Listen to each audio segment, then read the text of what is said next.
Bon dia. Hola, bon dia. Ostres, ja estan vernissades. Que maca.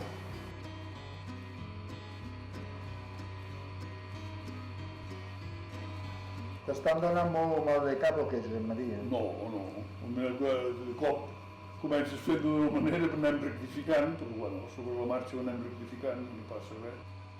Bueno, això és perquè si per cas hi entres aigua pel que sigui, llavors marxarà per aquí, que això va al costat de sota, si hi entra aigua, sortirà per baix d'aquests forats. Aquest és el resultat d'una proposta que ens va arribar de Lluís Colom, un ornitòleg dels primers que va haver a Catalunya.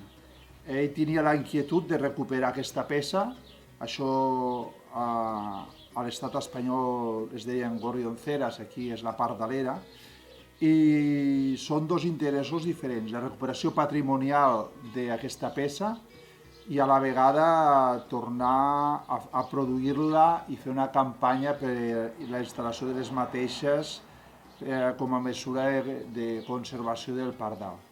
Una espècie que en les darreres dècades està baixant molt a tota Europa i que aquesta tardor tenim previst a Engepec i Trenca, de Lleida, fer una campanya a nivell de Catalunya de conservació del pardal vinculada a la recuperació d'aquestes pardaleres i la instal·lació a diferents llocs de Catalunya.